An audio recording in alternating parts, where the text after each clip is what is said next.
Hey, welcome everyone. Welcome to Thursday, another live Carvers and Creators, a weekly demonstration and discussion with pumpkin carvers, sculptors, and multi-talented artists from around the world. First, we ask that you give us a like and a follow on the platform you're watching us on. Let us know in the comments where you're watching from, and if you have any questions for the carvers and our special guest. Let's meet the carvers. Let's do it. Why not? We do it. Yeah. What the hell? We're here. First, he is an artist and sculptor from Boston, Massachusetts. He was a judge on season 3 of Outrageous Pumpkins on the Food Network. It's Paul Dever. Welcome. Hey, happy Thursday, everybody. Happy Thursday to you too. Happy Thursday, Paul. So happy. Next, he's a multimedia sculpture artist from Tucson, Arizona, and a finalist on season 9 of Halloween Wars on the Food Network. It's Matt Harper. Welcome. Hola. Oh, man. Hola. ¿Qué tal? Get out. Yeah. Our guest tonight is a painter, illustrator, and sculptor specializing in pop culture portraits, caricatures, and character design. Please welcome Mark Tavares. There he is. Hey, Mark. Hello. Thank you so much for joining us tonight. Yeah, welcome. Oh. I'm glad you're here. Thank you for having me. It's quite an honor, actually. So I'm excited. Save that to the end. We'll say that. It's a survey. Yeah. Yeah. Right. My name is Michael Mondragon. I'll be running the show, moderating comments, and chiming in from time to time. Hey, you guys. Breaking hearts along the way. Eyes up here. Do you still have that same shirt? I mean, I think it might be the shirt. The shirt is It's the shoes. The shoe. It's got to be the shoes. First pop culture reference. Bing. Thank you for noticing. Thank you for noticing. Let's check out our sculpts from last week. The carving subject was Bummed Out Punk Rocker. Paul, amazing. That's great. Yes, dude. Every part of this is amazing. This catapults. I'm thinking like top 5, Paul. This is excellent. Shut your. You stop it. I love this guy. Thank you. I don't know. It's just bummed out. It says punk rocker.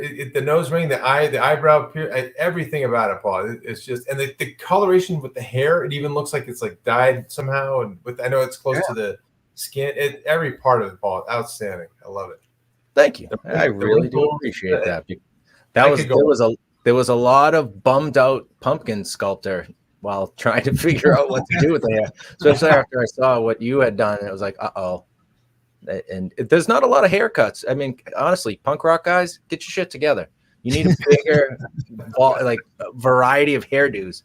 I was going to try and do the guy from Prodigy. Yes. Yeah, I stepped onto that road and then hooked a left onto 2-1 in Lewis. It was just, that would have been a weird one. So I went with what I had. He's basically a member of some punk rock goth band, but he's very sad that his album didn't get picked up. Every part of it's amazing. Thank you. Yeah, I have to get that, Paul. You're talking about Keith Flint from Prodigy. Yes. From the top rope, the dragon. I had to get that out. That's my pop culture. I'm just flexing at this point. Wow, and I would be missing a finger if I was put on the spot for that. They would cut a finger out. Yeah. Never know that. Outstanding work. Wait, Mark, are you going to say something? I was just going to ask. I mean, I'm relatively new to this form of sculpture and whatnot. So my two things are the nose ring. Was that derived from the same piece of vegetable matter, or were you able to cut a piece off and insert it, or how does that work? And then, like you were saying, the hair, first of all, great style. And then secondly, the coloration, do you do anything to affect that, like a preservative of any kind or lemon juice? I don't know what, Well, it's actually hair dye. It's L'Oreal number 5. No, so what we do, and Matt does this as well, is when you peel the skin off, there's different depths, right? So if you just take a little bit of the skin off on the outside because it's sort of a taupe beige kind of color, it gets a little lighter before you get to the darker orange inside. So what I kind of strategically do is save a spot on the top if I'm going to do hair and really just lightly take off the outside skin so it stays lighter. The nose ring being the same kind of issue I took off the bottom, I just barely took the outside skin off so it would remain lighter so that there would be that contrast when I did actually punch it out. Wow. Yeah. And now I'm never going to get work again because everybody knows all my secrets. Damn it. They still try to do it. Share too much. I share too much. But yeah, no, that's really what you do is you just play with it. I mean, we only have really, I'd say 3 colors, right? Would you agree, Matt, when it comes to certain, especially a butternut squash, there's 3 colors. You have the taupe on the outside. It gets lighter, almost like a bone white. And then you have the orange in the middle. So I'm just trying to use as much of the material as I can. Yeah. Most of the time I screw up. So I got to be honest. Yay for me, I guess. It's outstanding. Thanks. Hire him. Seriously, he needs an album. Yeah. Look at this one. This is what I saw this and was like, what the hell? I got to change direction here. You can't follow that up.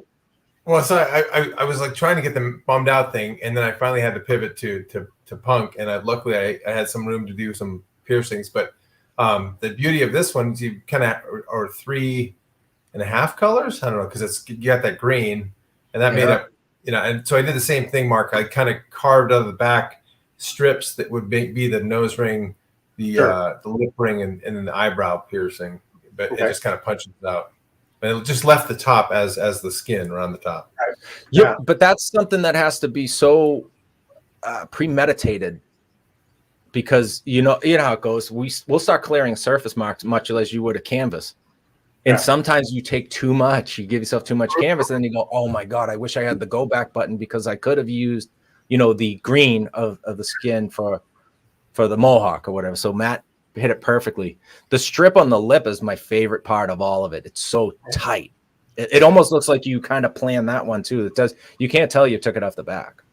Oh, good. I carved a little groove. I don't want to give away the secrets, but I did the whole lip completely done. Then I carved a groove out of it and stuck it in that groove, so it looked like it was depressed a little bit in the like a lip ring would be. So he's not only bummed out but also depressed. Very nice. He's depressed. I like He's depressed. I'm depressed. We're all depressed. Yeah. Well done, sir. Yeah, I think it's dynamite. It's fantastic. Thank you. And I like how we're adapting. We seem to be gravitating more towards turning the Kaboka squash up, because there's not much you can do when that little flat sucker is down. It's like a hockey puck. Yes. Right. Yeah. I don't like and they have so much, because they have that full, like, if you look from a profile, it has that kind of round surface anyway. Not that my head's round, but it's it certainly lends itself on that profile of the kabocha to be like that. Anyway. Yeah. It was outstanding. Outstanding. Stop it. Well, I work in pixels and vectors and usually come up with an album cover. So here's my offering for this week.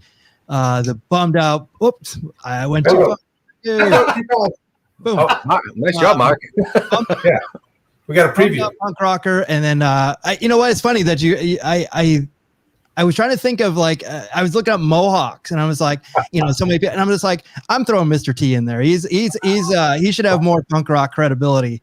He was the first person to really make the mohawk, I think mainstream. It's totally mainstream. And then of course I put Sid and Nancy in there too. So. Oh, I love it. I love the pouty lip on the guy. That's awesome. Yeah. Thank you so much. Well done, sir. Where's the little on sale tag? I love that you still have the cellophane kind of look to it. Yeah, I know. It's funny. I've been trying to do those little things like the little stickers and stuff like that, and those become a project unto themselves as well. So it's like I just ran out of time, but I am going to start doing that more, where I have like the songs involved and stuff like that. Oh, you got to get yourself a little catalog of different stickers to just pop on there as a layer. Oh yeah, it's definitely, that's all those rabbit holes that thinking about. Oh, you can get lost. Yes, all those bummed songs, bummed out songs, or sad songs to put on there. It's like a weird. They've become a Where's Waldo kind of thing, because you spend so much time looking at the Easter eggs in it. I love it. Mark, he's the king of Easter eggs, and like on the last one, I think he had like 11 of them just hiding, and you had to squint sometimes. Yeah, you know what? I was going to put in this one former Houston Oilers football coach Bum Phillips. Oh, he was wearing a cowboy hat, and I thought that would be a little bit going against the grain. It was, but it would have been a good Easter egg. Fantastic. You're my man. Then that's my whole thing. What did they used to call that in Mad Magazine in the old days? Kurtzman used to call it eye pops or something like that. I mean, just all these little things you can throw in for.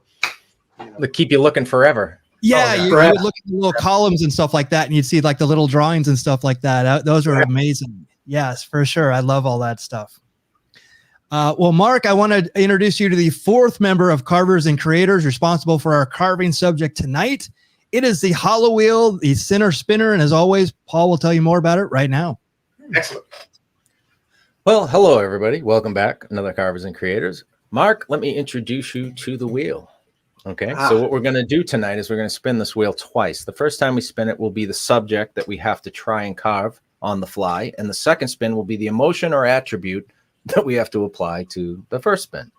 Right. Our choices tonight are goblin, rodent, guest choice, so have one in the memory bank, thug, skeletal, caricature, alien, classic monster, aquatic, and demon. The second spin will be bummed out, exhausted, guest choice once again, euphoric, robust, painfully happy, furious, jovial, flirty, or dismal. Ooh. What could go wrong? I want caricature. I would love to be able to get Mark, Which one you want it to land on? I'm pretty sure I know this wheel by now. Yeah. I'm gonna leave it on caricature because usually it ends up in the same spot. Don't ask me how, but okay. Spin number one. It's a goblin, kids. It went for purple, just the wrong purple. Yeah, it was purple. All right, goblin. Okay. So our goblin is going to be so very bummed out. Wait, we just got bummed out. Yeah. I see. Mark, You got to respin it. Mark, point of information: does this require a respin? This? Oh, because it's on the same thing. Yeah, you know what? I would think it would. Just give it a shot, see if it. You're a smart guy, Mark. Yeah, if it lands on it again, we'll do it. But if not, yeah, okay. I'm gonna spin this thing real hard. Okay. And I need surgery again. Bummed out again. Get it. Right. $100. $100 right now if it lands on it again. Okay. From someone else, not me. Oh wow. Oh, that was close. Oh. Oh. Euphoric goblin. Okay. Huh. Okay. You'd think that would be like a softball of a choice. But when you think about goblin has a ton of certain attributes that make it a goblin, right? So that in and of itself becomes the challenge. Is first of all, you have to sell it as people have to look at it and say it's a goblin, not a gremlin, not an elf, and euphoric. That's a pretty interesting emotion. Yes. I would have been euphoric if it was like enraged. Not euphoric. This is not an easy one there, Paul. What do you want me to do? I have this giant I had it. Oh my god! Yeah, you do. That looks like a suppository. Does this say euphoric goblin to you? I'm like, if you sit on it and you put ears on. I hadn't thought of that. Wow. All right. Wow. I digress. Nice. Well, if you're carving or creating with us, we're going to give you 5 minutes, get your tools together, get situated, get your carving oil in order. And I'm going to start with Mark and see what you are having tonight to loosen up those carving joints or creating joints. Yeah, I am celebrating tonight with a lovely light lager. Ooh. And is that a German beer? I believe it is. This is a brand new one. I actually purchased it for a bread recipe, and so it's very light. It's Enegrin, I think, is the name. Mick, are you familiar? Yes, I believe they might be from San Diego, but I've had it recently. They do a lot of those types of German style beers and stuff like that. Very, very, very good. Munich style is, I would say, in here definitely. So. Yep. Very nice. Mm-hmm. Very nice. Nicely done. Matt, what do you got? All right. So in honor of Mark and our recent trip to Monsterpalooza, which I still am having a Monsterpalooza hangover, our old standard 805, which are, I've got one left. I mean, I'm not going to let it go. You have one left. Okay, maybe two. I have two left. But yeah, it's a great, whatever this is, logger of some sort. But it's, delightful. Good stuff. Good stuff. Paul, what do you got? I have a very rare beer tonight, which you guys have had while we were at Monsterpalooza, and it is a amber cream. It is carving oil by Doc Avard, the master brewer, who helped me devise this recipe, and we came to the best results, as you guys know, and it's a delicious beer, and I can't wait to drink it. I don't even have to review it. I can tell you right now, it's good. 5 stars. Carving oil is here to stay. So wait, hey, just so we're clear, this is the legit carving oil. This is when we talk about carving oil, this is the actual formula. This is the beer itself. I've had it too. That's right. That's right. Hopefully, if everything goes right, we will see the old Doc Avard and Carvers and Creators carving oil. Love it. We're going to make so many broken homes. It's going to be amazing. Well, my beer for tonight is an IPA. I will be in San Diego this weekend. I'm a big baseball fan, so I'll be seeing the Rays and the Padres. And so I have a full count IPA. If you can see here, you can see Petco Park. This is from Japan. West Brew. Yes. And I can see the whole park right there. So that's where I'll be tomorrow at this time, actually. So where are you sitting though? Like, where are you sitting on the can? Giggity. Yeah. Actually, since I'm a big baseball fan, I love baseball parks. I never sit in my seat. I actually watch the whole game from around the park. I literally am circling it the whole time. That's so cool. Yeah. So that's what I'll be doing Friday, tomorrow, and Sunday. So if you're in San Diego and you go to a ball game, I will definitely be around there. So cheers to our creations tonight. Thank you so much, Mark, for being here tonight. Yes, thank you. Thank you. Thank you for having me. Yes. Well, I wanted to start with your origin story. Are you formally trained, or did you just fall into this? Are you just talented? Kid? Oh, he's out of here. No. See, sometimes people don't want to let you start know. The origin story. That makes him leave every time. He scared him off. What? I get to talk about myself? Gosh, no, please. No. I grew up in Massachusetts. I was born in the 60s, so I grew up in the 70s, basically. A very lonely nerd, so to speak. I'm into comic books, sci-fi, and horror. And I've been drawing pretty much ever since I can remember. And I'm pretty much self-taught, which is a thing I think we can get into and have a discussion about all by itself. But I've only taken like the standard, high school or grade school art classes and things like that. And at one point in time, my mother tried to get me into like an after-school art class with a local teacher, and it just wasn't for me, kind of thing. So I just drew, and I don't know really where to go with it from there. But I originally wanted to be a comic book artist.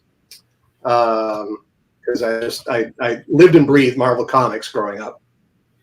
And but then I found out that I really don't have the patience for it, because I would sit down like the story. Oh yeah, I've got a story in mind. What I basically had in mind was like a splash page, and then that would be it. And I'd lose my patience. Like, yeah, okay, moving on to something else. And that kind of changed to filmmaking and special effects when I was in preparation for this. I was actually thinking about all of this stuff that I hadn't thought of in many a year. In grade school at the time, when you got close to the holidays, they would run out of things to teach you, I think, in the days leading up to school vacation. So they'd pop on a 16 millimeter movie in class, and I seem to remember once Okay, we're going to watch a movie this afternoon, and it's History of the Greek Isles or something like that. And the whole class booed.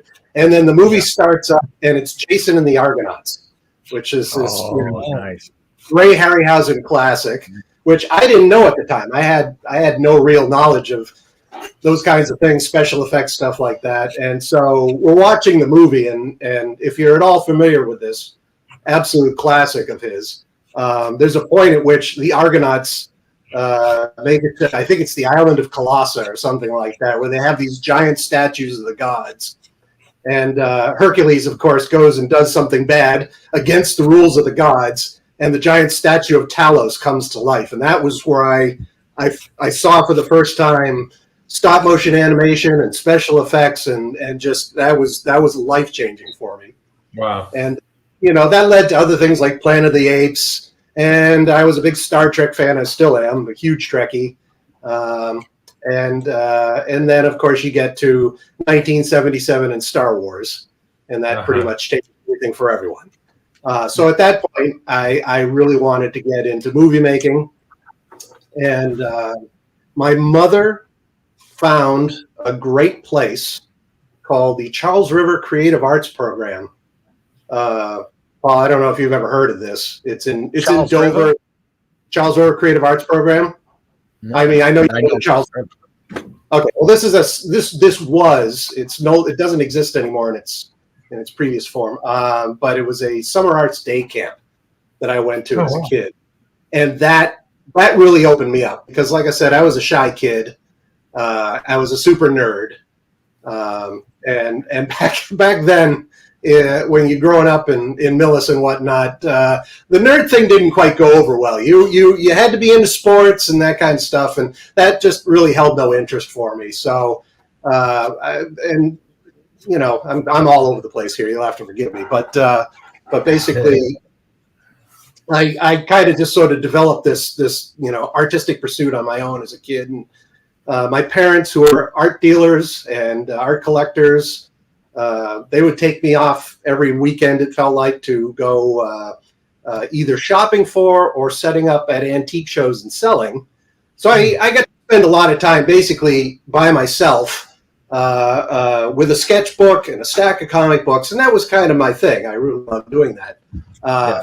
But again, it's like I need to get out, socialize, and see the world and whatnot. And this summer camp that we found was really the thing that brought me out of my shell.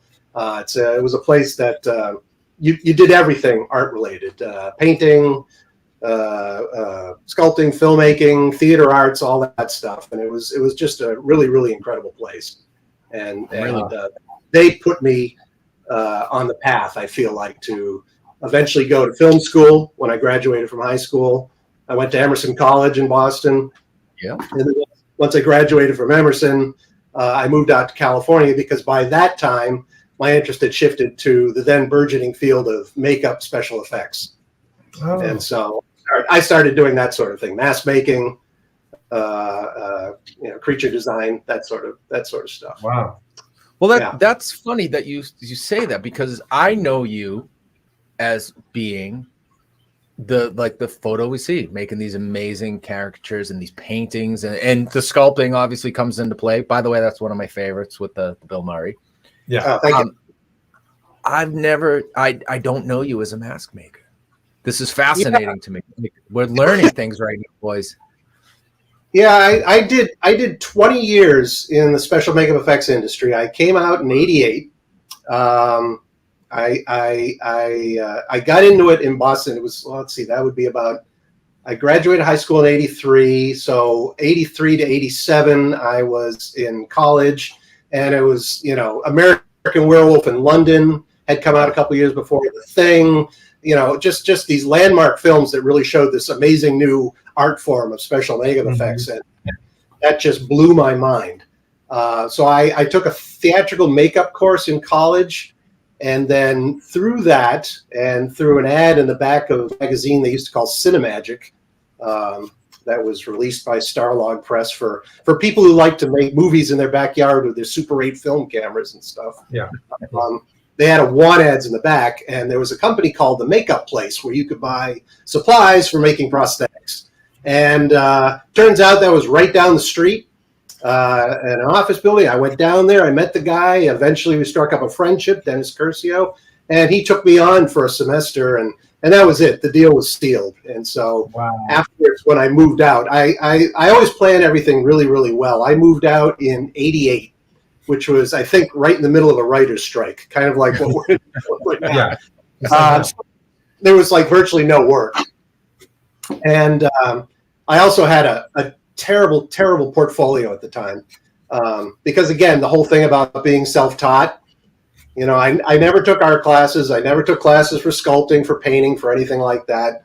And if I go back a little bit, I was always afraid of color, which is the weird thing. Back when I wanted to be a comic book artist, there was a book that Marvel put out called How to Draw Comics the Marvel Way.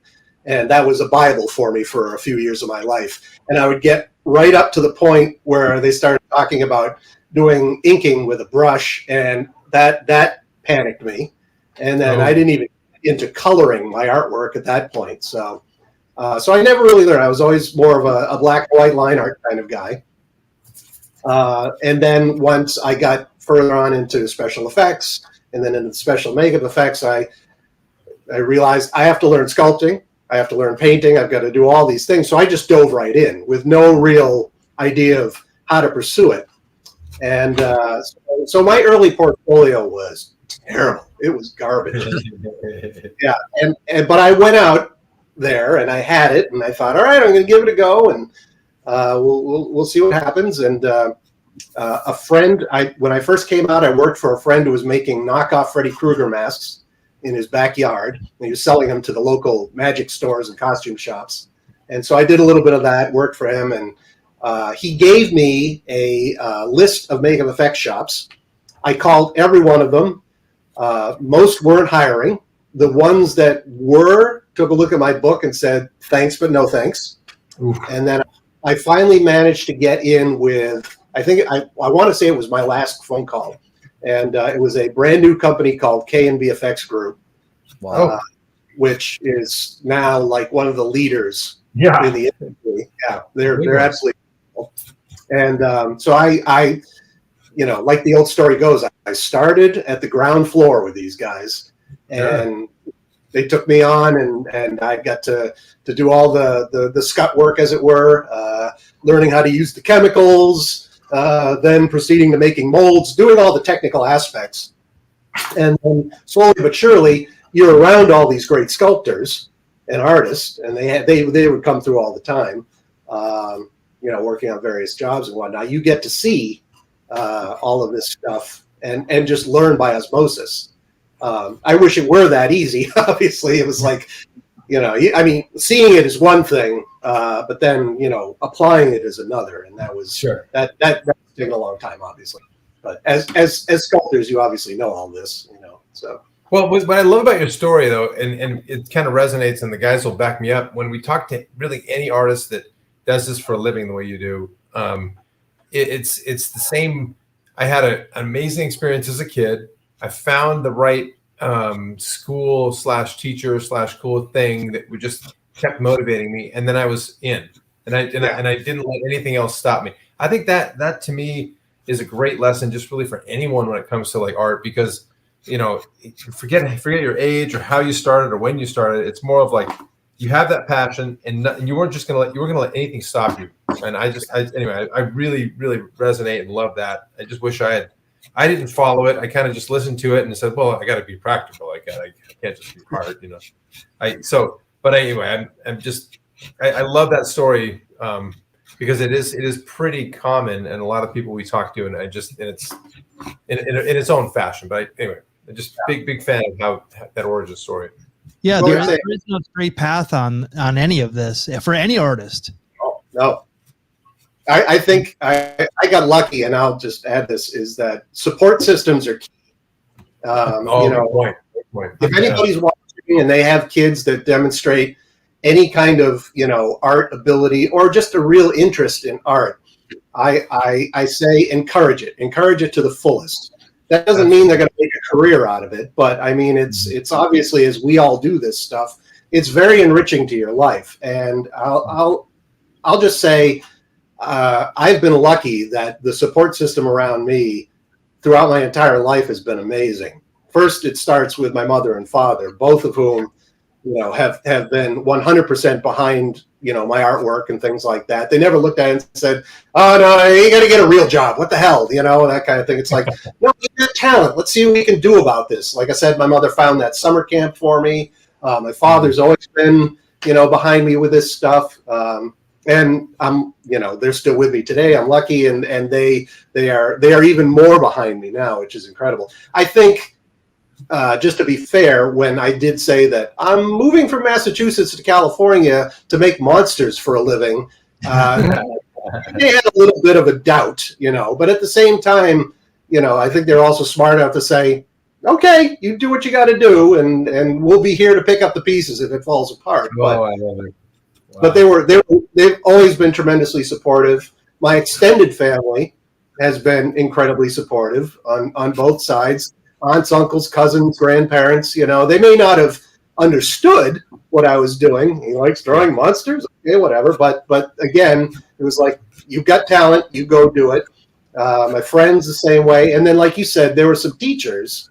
A grade school science teacher really took an interest and told my mother, definitely, go pursue this, make sure he works on this. A biology teacher of all things in high school, who was just a really popular teacher, but he was an influence on me, as was the art teacher. A couple of teachers in college, the guy who owned that shop, and then the people that I've met out here. I've been extremely, extremely lucky that way. Yeah, that's amazing. Yeah, I think it's funny. It's a tale as old as time, as they say, right? Yeah. If you have a good support group around you, especially the extended family, like all my aunts and uncles were very talented with drawing and painting and whatever. And drawing, it was always just a hobby. Yeah. And that was not that it was stress, but it was sort of like, hey, listen, we've all kind of got a little bit of something, that maybe most people don't have, but just plan ahead for life. Like, so I was kind of always, I had a great support system. Like, everybody was like, "Oh, that's great. That's fantastic. You're so talented. Now, what are you going to do for work? Like, what are you going to do for your job?" Yeah. But to be truthful, that's a terrifying thing to really dive off deep end and say, "I'm going to be an artist." There is the saying, "the starving artist," for a reason. Yeah. Oh, yeah. And especially back then. I had no idea how you could make money, but short of becoming a special effects makeup artist, right? And then when you look at these movies, you're like, well, those jobs are filled, obviously. look what they can do. I can't do that, right? Yeah. So and that's I agree with what you're saying with you see something, you say, "I can't do that." I mean, as a ridiculous example, that's kind of sort of related. Many years ago, a friend married her husband was trying out for the Pro Bowlers Association. He was gonna get on TV and join. Wait a minute. That civilians don't do that. I don't know why I had that block in my head. It's like, obviously, we're human beings. You can do if you know the path and you apply yourself, you can do this stuff. And I think, had I not had folks in my life who said, "Okay, you could do that," and I was lucky enough too, in the middle of college, some friends decided to quit school and move out to California early and pursue their own filmmaking goals. So I was able to go out and visit them a couple times and stay with them a week. And that was like a wonderful little introduction, because it's kind of a culture shock, less so these days, I feel. But at the time, I was a relatively sheltered Massachusetts kid. And so, yeah, it was helpful to be able to go do that.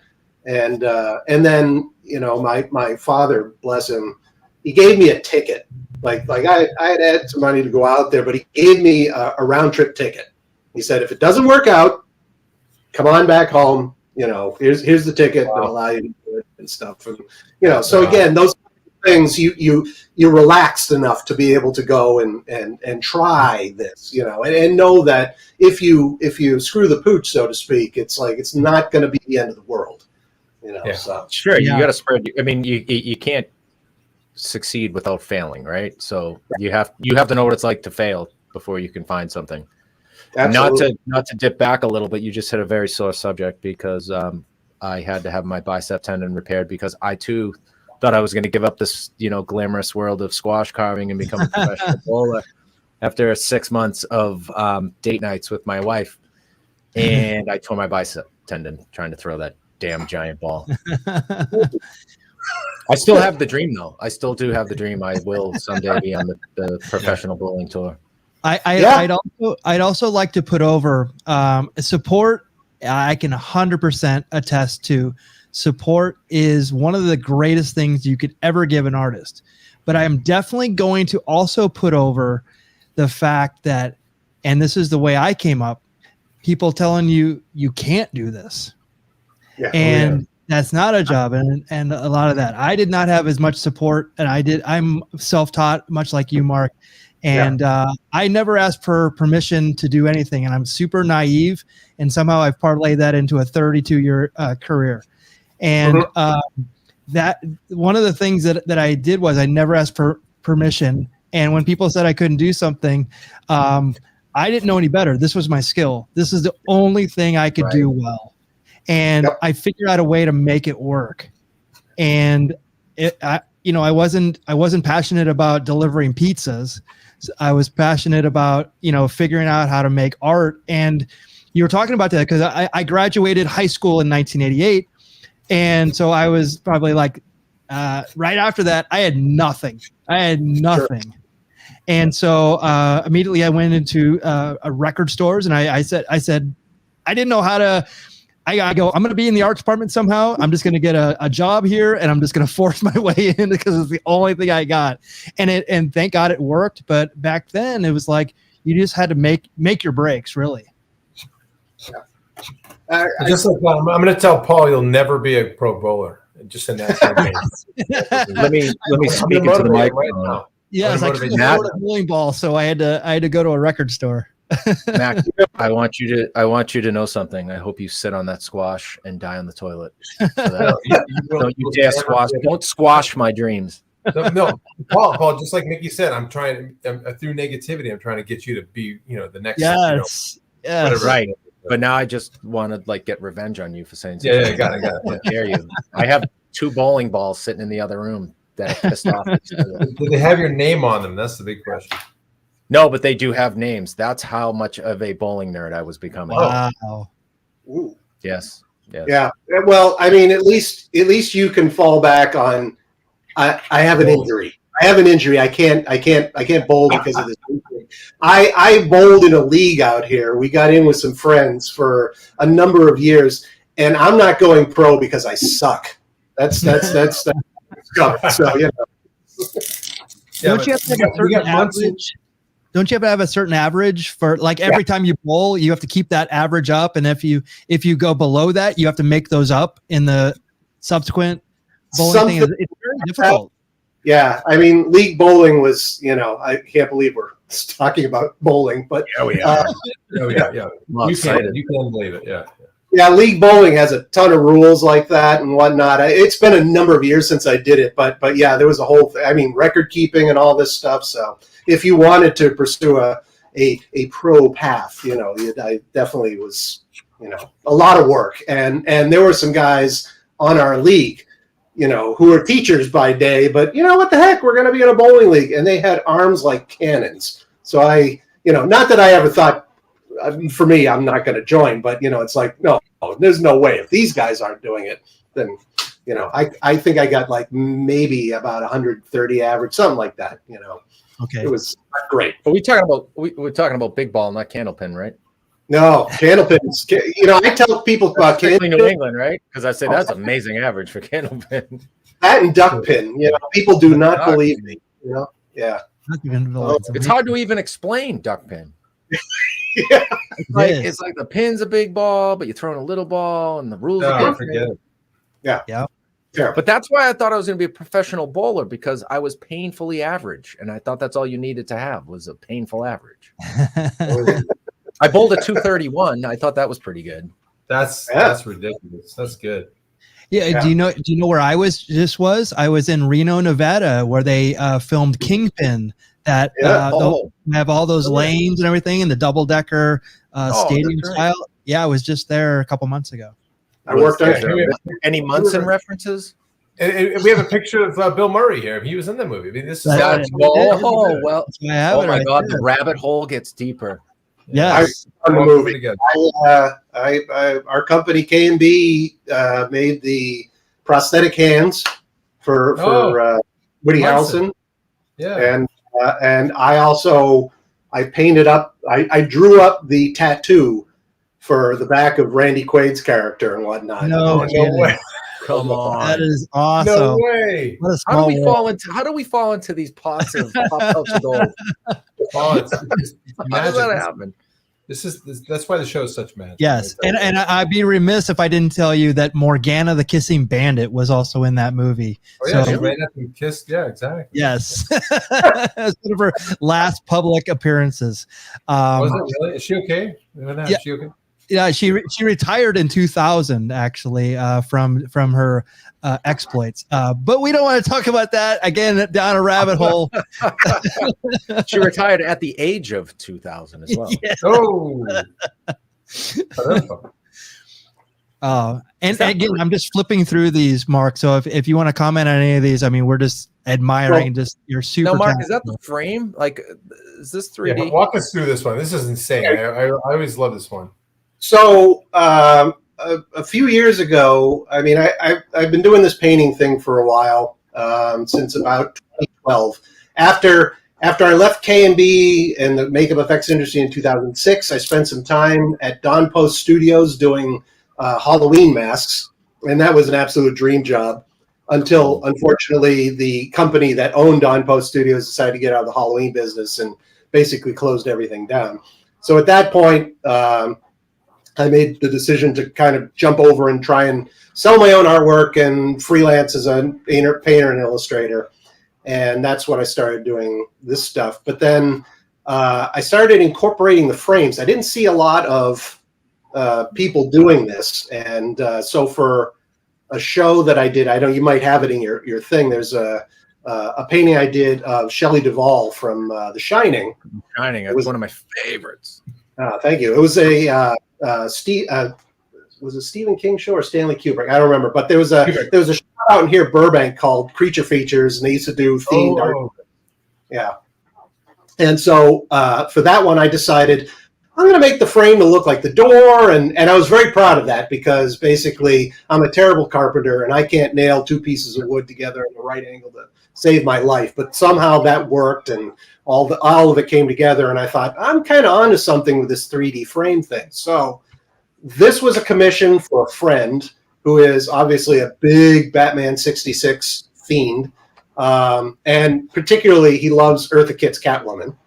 And so we talked forever. Basically, we met at a holiday celebration in 2019, and then my wife and I in like February of 2020 were heading to Hawaii. So I told him, after I get back from that, we'll start on that. And right after that, the whole world went to hell with COVID, and we didn't really deal with this for about 2 years. Wow. And, so then we finally got back together and talked about it, and I sent him some drawings of what I wanted to do, and I was originally trying to make the frame to sort of look like a Dutch angle, like they used to shoot all the villains' layers in the show. Mm-hmm. And I couldn't figure out how to do that with the frame. So then I just suddenly thought, wait a minute, cat's ears. So I did that. Oh. And then one of the pieces, she was only in a couple of episodes in the third season. And in the first one, her big crime is she's going to steal the gown on that design on the easel in the background. And so she's in her lair, laying on all her animal skins and whatnot. And I thought, let me see if I can actually incorporate that and make that part of the frame as well. And I got really lucky. Fabric stores out here had some great synthetic fur that really looked very cheesy, leopard skinny type stuff, So I got a bunch of different samples, made some forms out of like an epoxy putty, and then essentially laid those on with glue and whatnot. And then the fringe I had to lay on separately for that one pillow, and then just duplicated that into the painting. And I was actually very proud of how that came out. And the client loved it. So, yeah. I can't tell what starts and stops related to that. I mean, it's so well done. I mean, I would have to look at it from the side to see, okay, oh, that sticks out. I mean, it's really, really well. I mean, it looks like it's coming at you. It's well, yeah, that's the point, but it's just there's not a spot where I don't see it. You know. Yeah, there's a bit of a color shift. Like I couldn't quite match the colors on the pillow that she's leaning on and whatnot, but still, it was close enough that you bought the illusion, as far as I could tell. Yeah, thank you. Well, now that you said it, I can't unsee it. Jesus. Right. Now Paul's an unhappy client. Just self-sabotaging. That's what I do. I got to point out the bad stuff, don't I? Yeah. It's amazing, man. Yeah. But this has become kind of a new thing now. I'm sure you'll see in some of the other stuff that I'm trying to do more of this 3D frame thing. And I some folks do it. I see some things online from various artists that I follow that some people do this stuff, but I feel it adds a little extra something. And, and like that, for instance, there you go. That's one. Yeah. Yeah. I had done another one for another. I think it might have been a Tim Burton themed show, and the theme of that show, not for this painting, but the other Pee Wee Herman painting, was basically it was like doomed relationships, doomed romances. Oh, okay. And so the other one I did was a shot looking through the mirror of the window of the convertible with Pee Wee and Mickey, the escaped convict. And Pee Wee's while Mickey's lighting up a cigarette, and there's a couple of shots in that sequence where they're sort of eyeballing each other, and it's subtle, but that's definitely So I could have happened. That meeting definitely sold, so I was very happy with that. And this was, I forget the theme. I think this might have been Tim Burton. I'm not sure, but basically, I also wanted to do him and Simone sitting inside the dinosaur's mouth and whatnot. Yeah. So, yeah. Au revoir, Pee Wee. Au revoir. Au revoir. Or Dottie. I mean, Dottie's the one. Anyway. Dottie. E.G. Daily. I'm a rebel, Dottie. It was never going to work with Dottie. It never. Oh, Dottie's a goddess.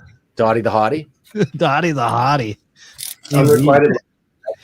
I met the waitress at New England Comic-Con. Really? Standing at the booth of one of our past guests. Nice. Diane Salinger, I think it is, or is that her name? I don't remember exactly. But I forget her name. She's very tall, I'll tell you. Yeah. I mean, she was an older woman. I was like, holy shit, you're tall. But she was buying a Boglin. Oh. Mr. Clark. Wow. Yes, Mr. Clark. But she was all excited to meet him, and I was all excited to stand there and watch the two of them talk to each other.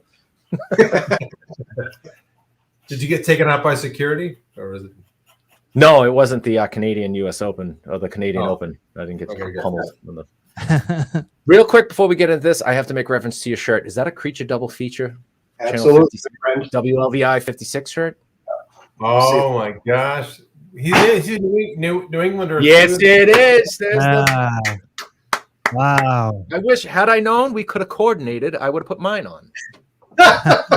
Everybody from that generation from Massachusetts deserves one, because you got up in the morning and watched that and Kung Fu Theater and Uncle Dave cereal later. Yep.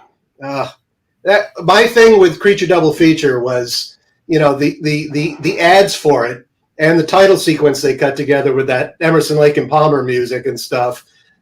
They always promised giant monsters. That was the thing, always. And every time I tuned in, because I wasn't looking at the TV guide or anything to see what was playing, I just, it's on, click, there you go. And I always got like some Hammer horror thing or some, Victorian costume, horror movie, which I appreciate now that I'm older. But back then, man, I wanted a monster, chewing up Tokyo and you want a Gamera. Yeah. Yes, indeed. Although that's where I did fall in love with the Wolfman, because they would constantly play Abbott and Costello meets the Wolfman. But it was so good. That's classic. Yeah, Matt and I grew up in Arizona, and they used to have a thing called The World Beyond. World Beyond. It was on, yeah, and they had a Pink Floyd song. So it's like even the music like that they had for it. You said Emerson, Lake and Palmer. It's like it was embedded in my head. So now even when I hear like those songs, I think of those, those TV shows, which so influential back when we were young. Well, it's taken me long enough, but I finally realized that the internet will provide. You only ask. And somebody has it. Yeah, I went online. I was like, wait a minute, because it's just a small little segment of, I think it's Brain Salad Surgery or something, the song, the ELP song that they use. And it's this tiny little segment. You'd never know where it was from. It's like, I just figured they had it made or something. And so then you go online, and sure enough, there's a forum someplace where people are discussing this and whatnot. And sure enough, they had the exact album, the cut, the this, the that. So, yeah.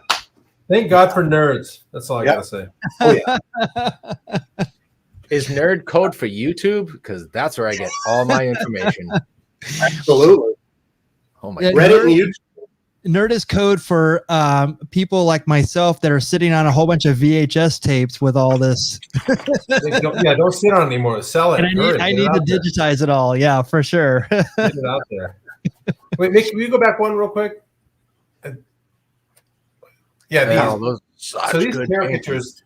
So Mark, as a caricature artist, one of the things that I love about the ability for caricature people to see the unique features in a face and have it be recognizable still, and make that one feature really the remarkable part, like a big nose or the brows or the wrinkles or whatever it is.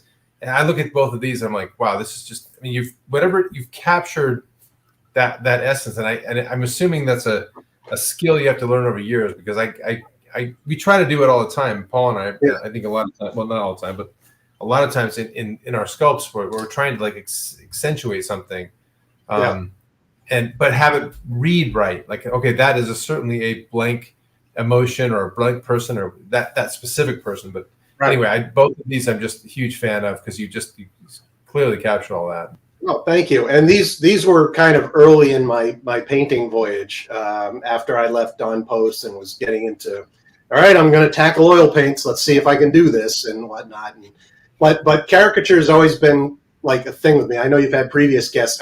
Basically, anybody who does caricature talks about Mort Drucker and Jack Davis and things like that. Although Jack Davis is not really caricature, but still, it's all in that vein. But for me, well, I said I was a somewhat shy kid. Drawing in general was an icebreaker for me, and drawing pictures of people that they could recognize became a real icebreaker. That was a huge thing. Yeah. A friend of ours is like, we were talking about this once, and he's an avid photographer. So that's what he would be the photographer at parties. He didn't have his camera with him. And that was his kind of, icebreaker, social protection kind of thing. For me, it was caricatures, in school, when you have to, you get the textbooks and you wrap them with the grocery bag paper and all that stuff. If you're old enough to remember doing that kind of, you don't just write algebra on there. You're going to draw pictures, and so people would want me to draw various pictures. When I went into high school, this is always, again, just thinking about this, Catholic boys' school, they had a week of orientation stuff freshman year before I went in.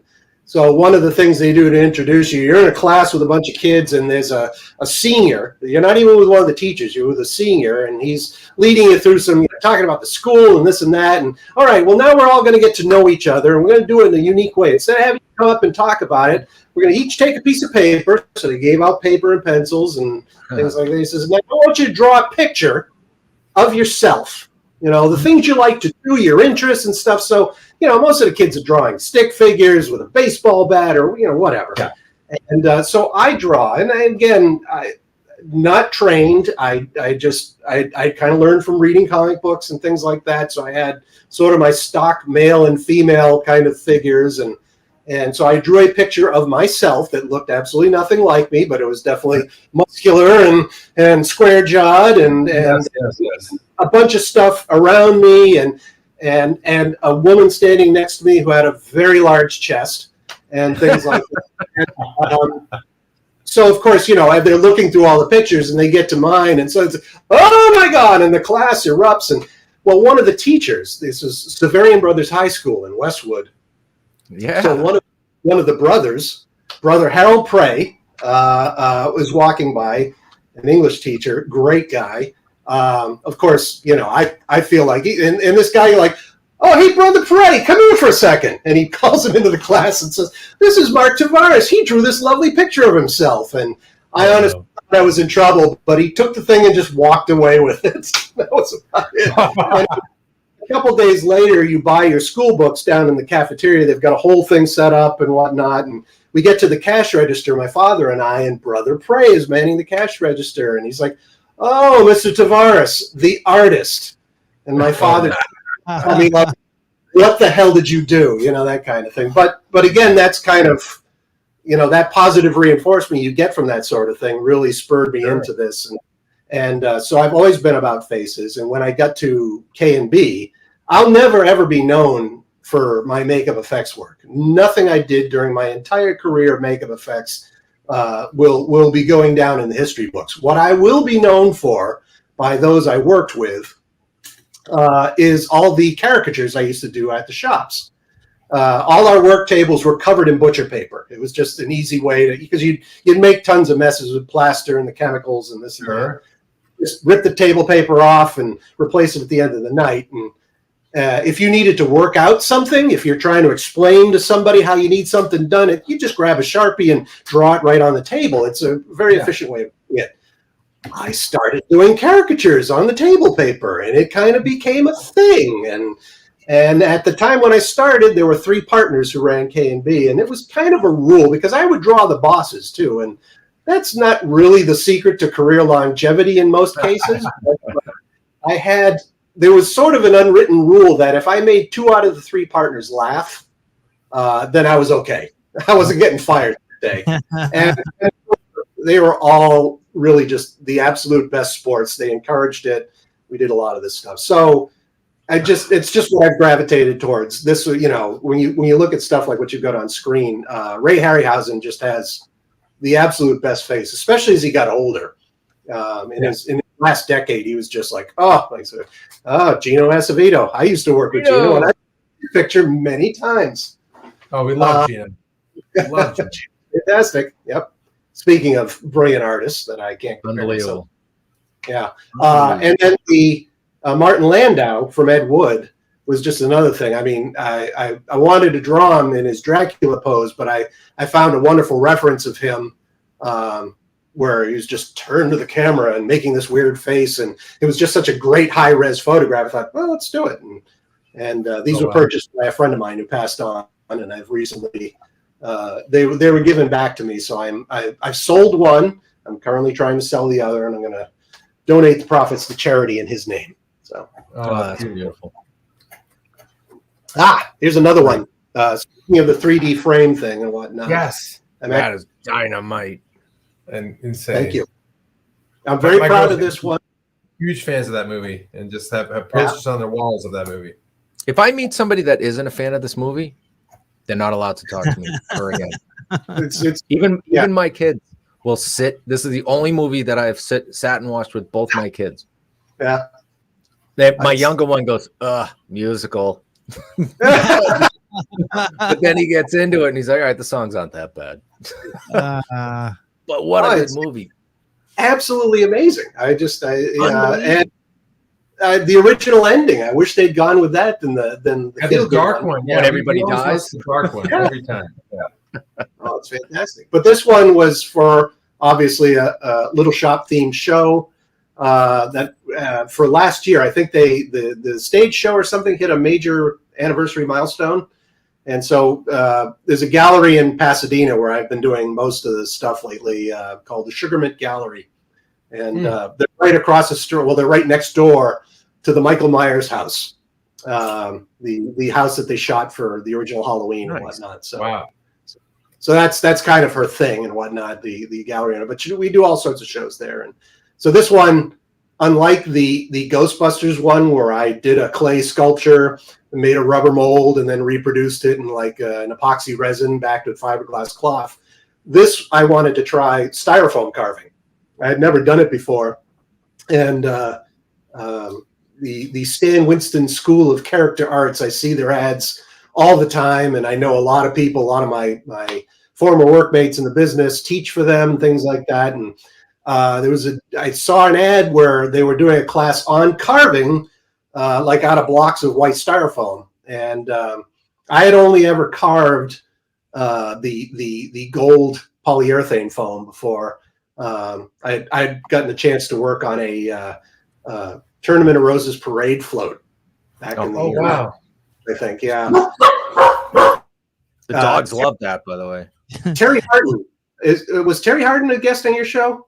Yep. Terry Harden was a guest on the show, and she was also the other judge on Outrageous Pumpkins. Oh, of course, yeah. And she was amazing. She had designed that float that year, and we were working together at K&B, and she was pulling people in to volunteer. And she's like, "Would you like to sculpt the head of the boy?" Because it was a boy being pulled by a dragon with wings. It was this amazing thing, and so I got to work carving foam the first time, and it was absolutely it was a gas working with it. So I hadn't done anything like that since then.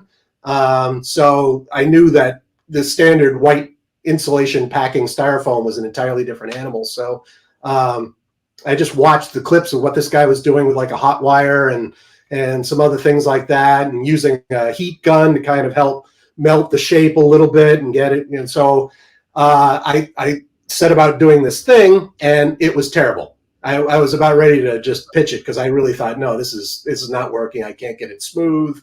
The form is terrible. I'm ruining everything. But I persevered, and I got there's a company out here that makes these epoxy products, and they have this 2-part epoxy putty that's really, really great for carving. It's for model work and stuff like that. And so just layer by layer, I put this stuff on. And then I found that the working time and the quality of it was great, that I could use sculpting tools and work in all the detail. And then some texture stamps and Bob's Your Uncle. I've got, Audrey 2 there. And then you just paint it with it. And that was it. So, yeah, I was very proud of this. Yeah. No big deal, Mark. Just no big deal. You just found a couple things you needed, and it all fell into place. Yeah. It's so well done. I mean, and it's perspective too. Like that's a lot of times people don't understand how hard that can be you have to create the illusion that Audrey 2 is literally completely on the other side of that as well. So you nailed it. You nailed it. Thank you so much. I got very lucky with this one, and in terms of it all really working out the way I was seeing it in my head. I was a little worried that like the whole painting was going to be weighted to one side because of all the 3Ds over here. So I had to make the buttons coming around, and it ended up working out, I think. But yeah, that was just a fun one to do. Now stop me if I'm wrong, but I also see like a tie into Ghostbusters in this a little bit too, because Rick Moranis has the glow in the eye. Is he the keymaster or the gatekeeper? I feel that this could be a double whammy. I hadn't seen the movie in a while. I've done the glowing eye thing before, just as kind of a cute little detail thing. There's a painting of Clint Eastwood I did, which is just basically a portrait of him based on a really great high-res photo I found that someone had taken about, I want to say like 10 years ago. And just the amazing Clint Eastwood face. And his eyes are completely cast in shadow, so you just can't see him. And it's gorgeous. Yeah. Let's just add some glowing red eyes because he just looks angry, Yes. And I've done that a couple times. I did that on a painting for one of the characters from The Thing. And then in this scene, obviously, he's ready to commit murder. So I thought, why not? Audrey's sunk her tendrils into him. And, if you want to get ridiculous about, being pretentious about the theme of the painting. But yeah, it was just something. I love it. And a Rick Moranis like fanatic would see what I just saw, which is Oh my God, the Ghostbusters tie. Yeah. Because remember somebody asked him a question, and he turns and his eyes glow and he gives the growl. That's right. Gozer's not here. Just pulls the cart. Right. Yeah. See, you're just making miracles happen wherever you go, Mark. Oh, man. Nice. That's the kind of chocolate factory I'm talking about. This is like, remember when the old-timey Playboy, like, I'm sure that there's probably a specific artist I'm thinking of, but like this is, they would always have a cocktail in their hand and some buxom Playmate bunny. This like immediately is like, oh, that's from Playboy. Yeah. This is Willy Wonka and the Sexual Chocolate Factory. This is the grotto. They're at the grotto. So this one was again for a creature feature show. You're going to find with a lot of the paintings, they're for specific shows where the themes are very, very specific. And so this was, I believe, a tribute to Roald Dahl. And Roald Dahl wrote the screenplay for the Bond film You Only Live Twice, which is bizarre. But I thought, okay, and of course, Charlie and the Chocolate Factory and Willy Wonka, whatever.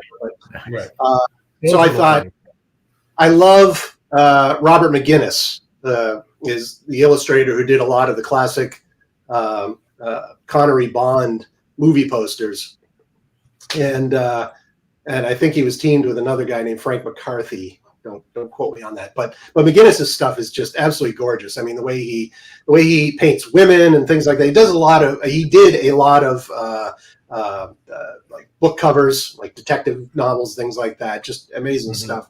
So he did a series of poster art for You Only Live Twice, and there's one of them. This is a direct lift. This is why I had to put after McGinnis by my signature, because this is definitely a direct lift where all the women are doing exactly what they did in the Bond poster, except obviously it's Willy Wonka, and I had to swap out things, make them orange, and then I had to put the really annoyed Olympus in the foreground there. It's like sadly, it has to do with that sponge. You just don't want to know, but obviously, fully clothed. Yeah. So, like the young lady on the right was polishing James Bond's Walther in the original poster art. So I had to have him James Bond the Giant Peach. That's great. I had to have him have her polishing his little flute to call the Olympus. It's an average size flute. Leave him alone.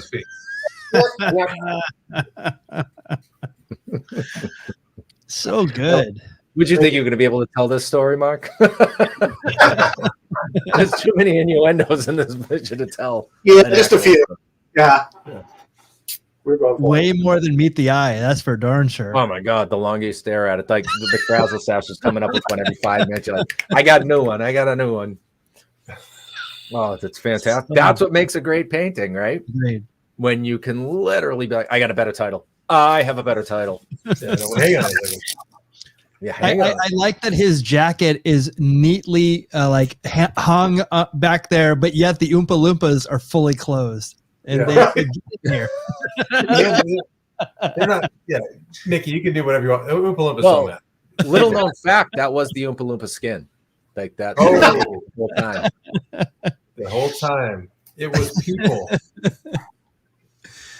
That's the thing about like clear reads and things like that. That's kind of what I've discovered about myself. Again, thinking about what we were going to talk about and this kind of thing. It's actually been a wonderful little journey of self-exploration over the past couple of days, because I've never quite given my career a whole lot of thought. I feel like I've just bounced from thing to thing. I went to, you talked earlier about the have a plan, for in case the art doesn't work out. I went to Emerson to study TV production, so I was going to work for one of the local affiliates, and that was just going to be my, be a cameraman for an but 4, 5, and 7.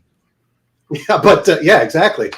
But then things work out, and I got to do the makeup effects, and then the Halloween mess, and then this, and I've always been doing the caricature and whatnot. And I finally figured out that it's like I look at my stuff, and like any artist, you tear apart your own work all the time. Sure. I mean, you can be really happy with something, and that lasts for about 30 seconds before you notice shit, I should have taken care of that, you know? Yes.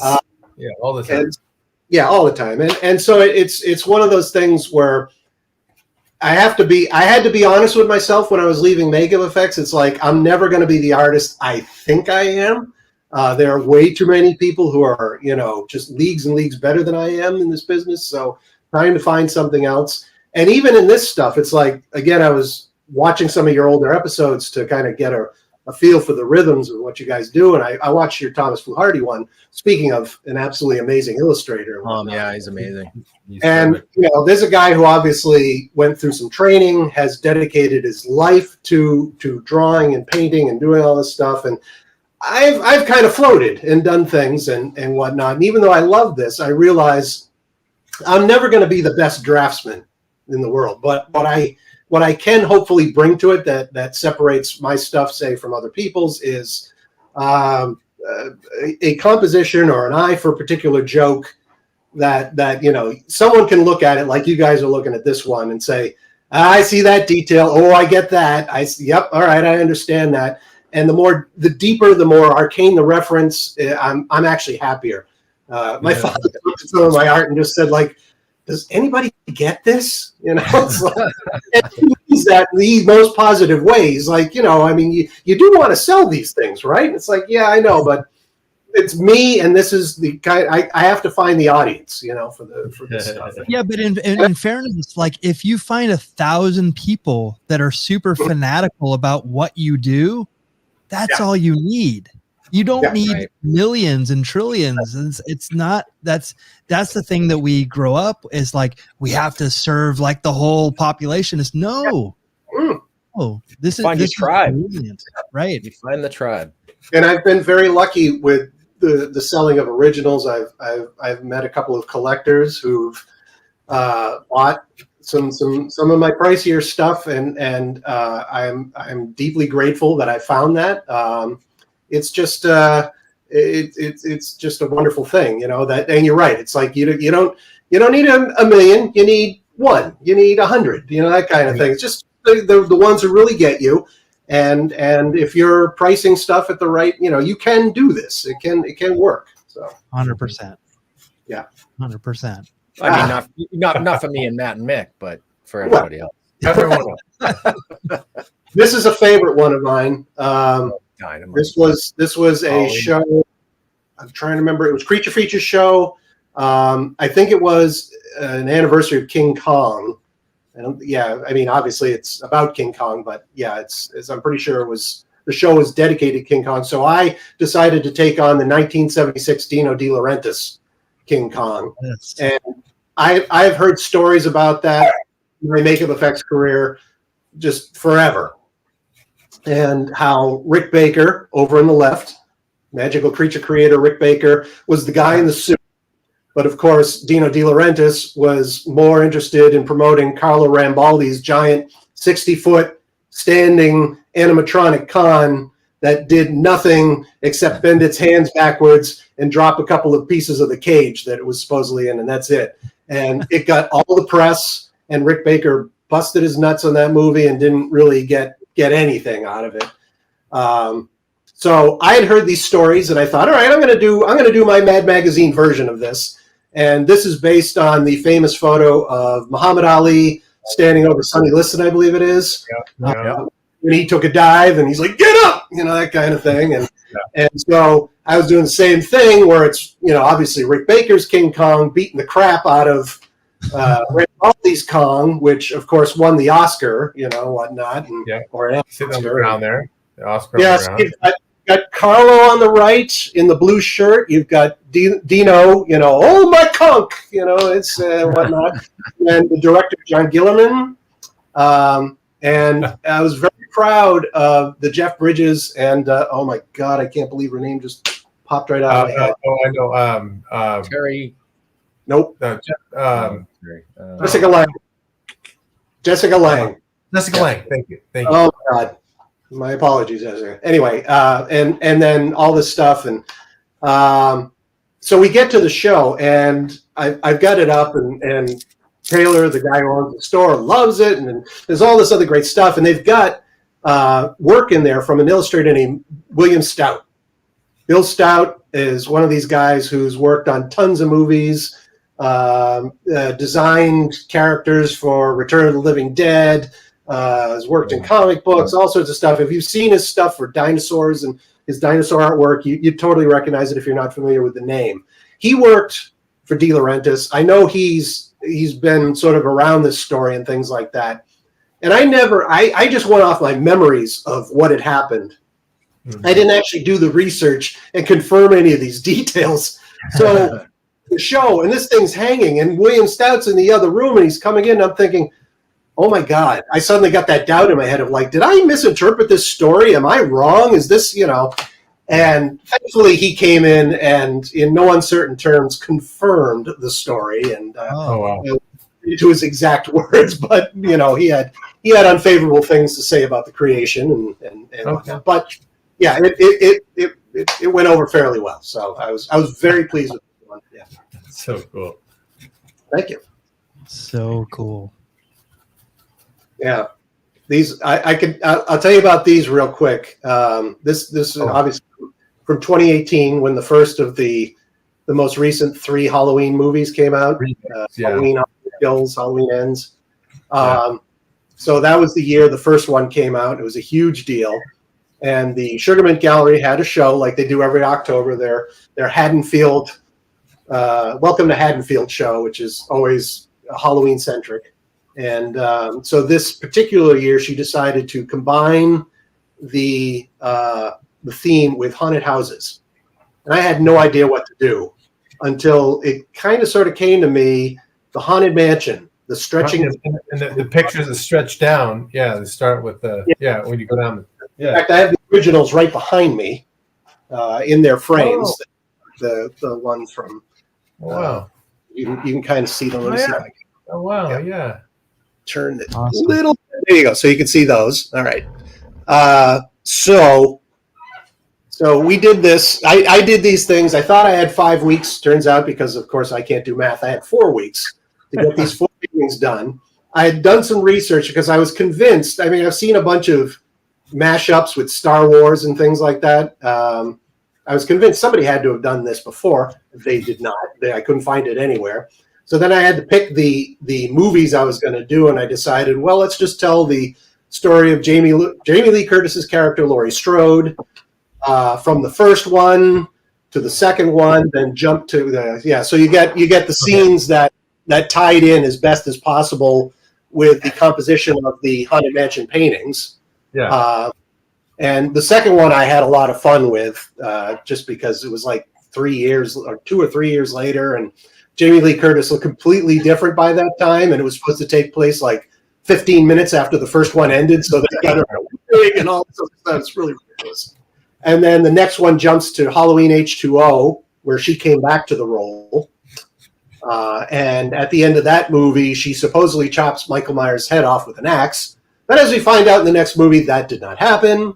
And then in 2018, where they basically ignore everything that happened between the first movie and that movie. And so I got them done in 4 weeks. We brought them to the gallery. The gallery owner loved them.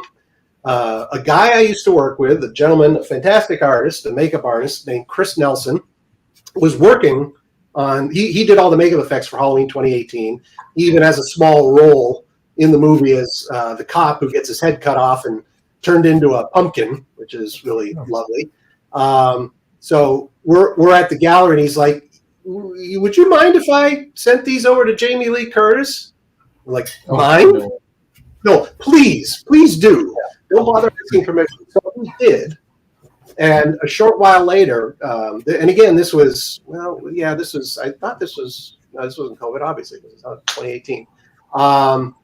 But it was a big night, and I remember the gallery owner was going nuts because there were so many people, and she's trying to get it. And so I look at my Instagram, and I'm getting tagged all over the place, and it turns out that she decided to link to my photos. And what a wonderful human being she was.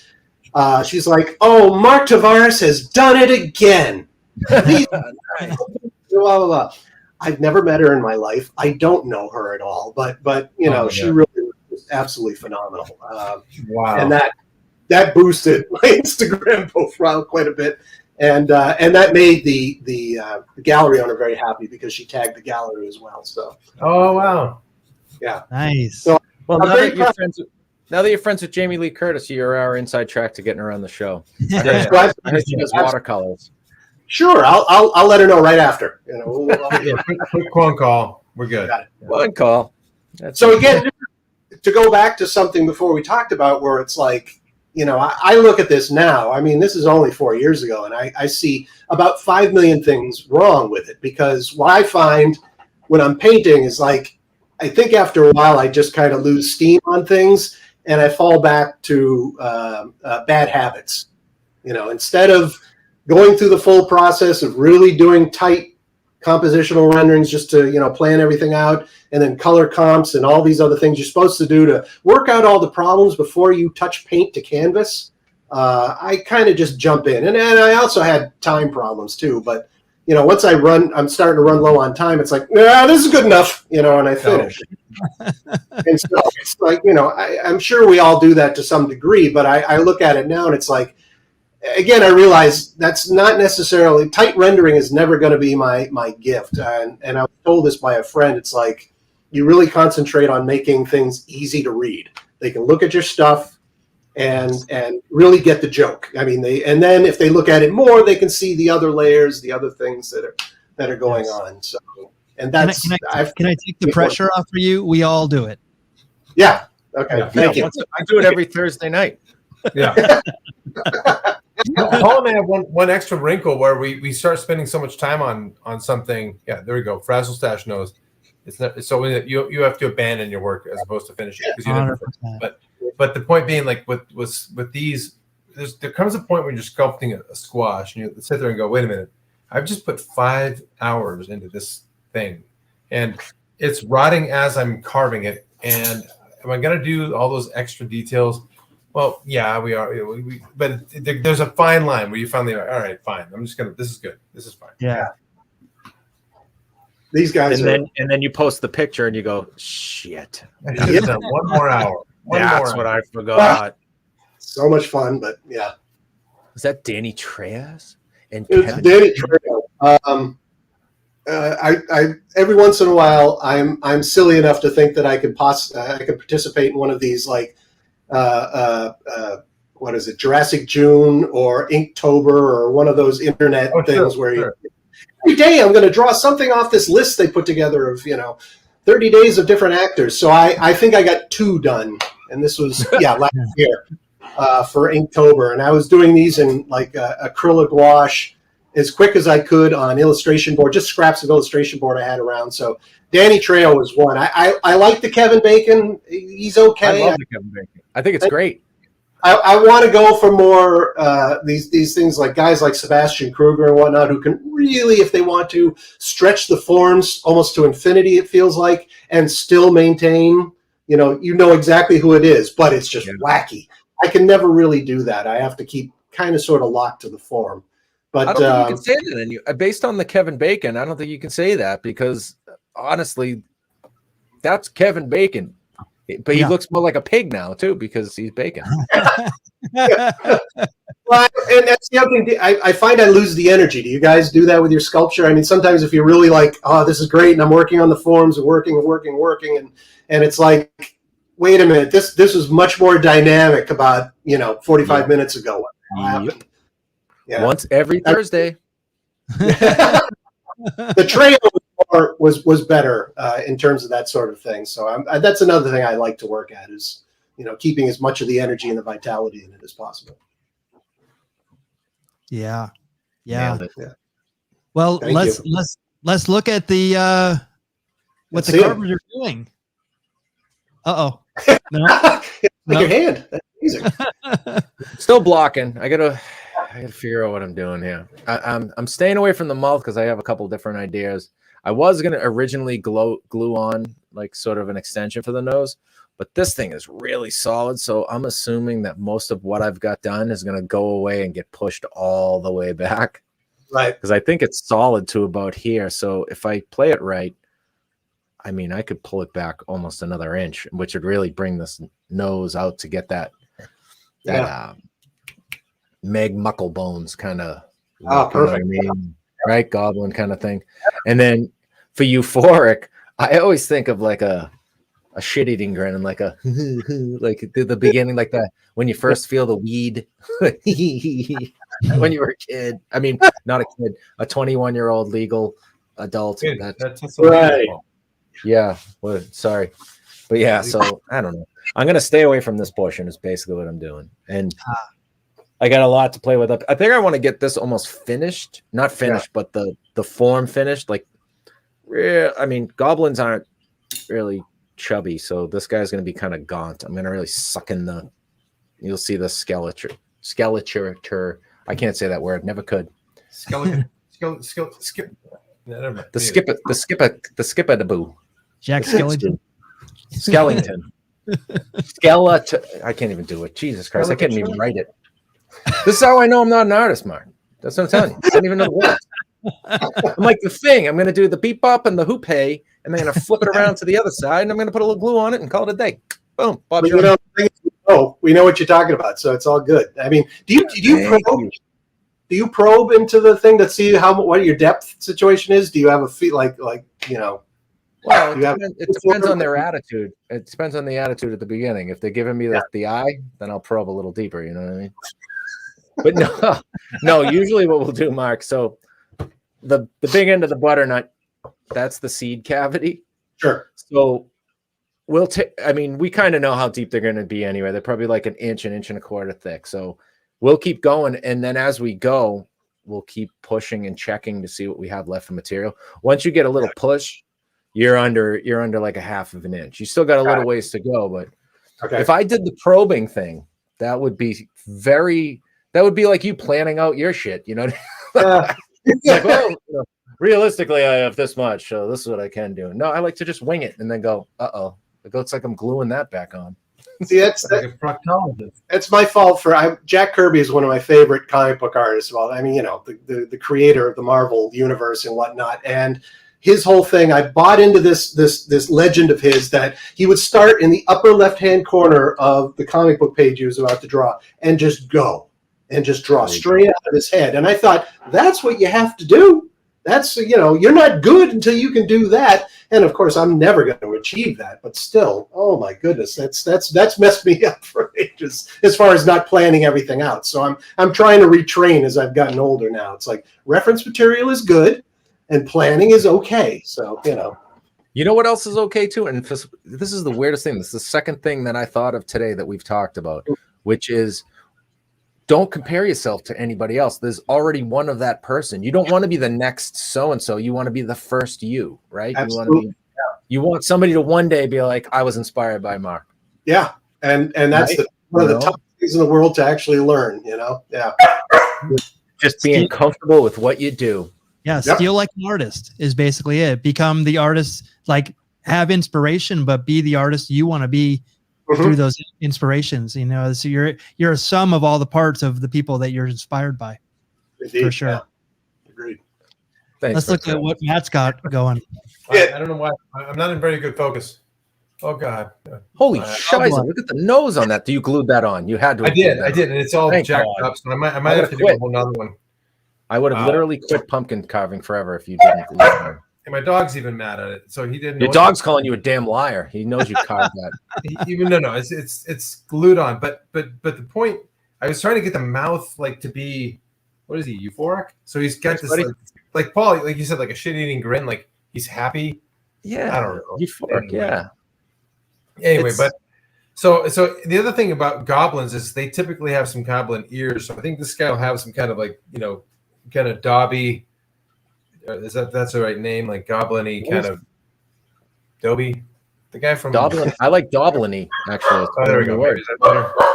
Come here, buddy. All my dogs are going crazy now because they're so mad at me. Feed them some pumpkin scraps with some Tylenol. Yeah, I keep throwing. Believe me, what I'm doing off camera is throwing everything on the floor. I'm like, eat this, stop barking, idiot! But they don't listen. He's literally kicking the dog with his size 27 shoe.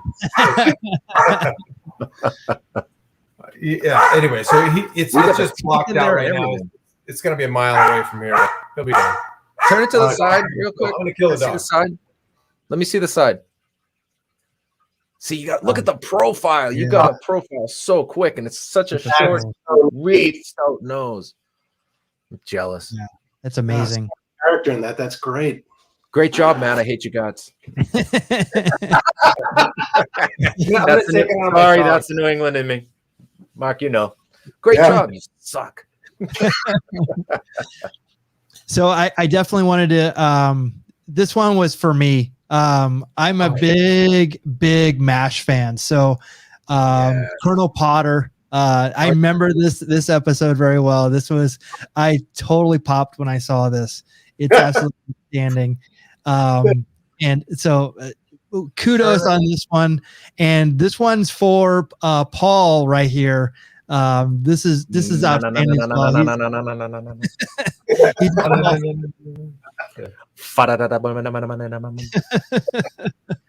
We have a pond and a pool. Good for you. So good. So good. Well, if you want to see more of Mark's work, check out his Instagram. Anywhere else we can see your work? Well, this is my portfolio website, marktavares.com. Very creatively named. And that's basically it so far. My Instagram has my link tree in my profile, so you can go to all the places. My shop where I sell prints and originals and whatnot. So all through the Instagram site. That's usually where I update too. So very cool, very cool. Well, this is where we are on all the socials. We're on Twitter, Facebook, Instagram, YouTube, Twitch, and TikTok. Guys, any last words before we sign off for this week? Thank you to this guy. So happy we finally had you on the show. We love you all. Thank you so much. It was a ton of fun. And it's great to reconnect with a fellow New Englander. Heck yeah. Somebody that laughs at those jokes that usually bring dead silence on this show.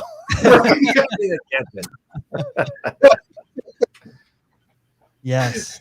Yes, we'd love to have you back again, man. We'd love to have you back.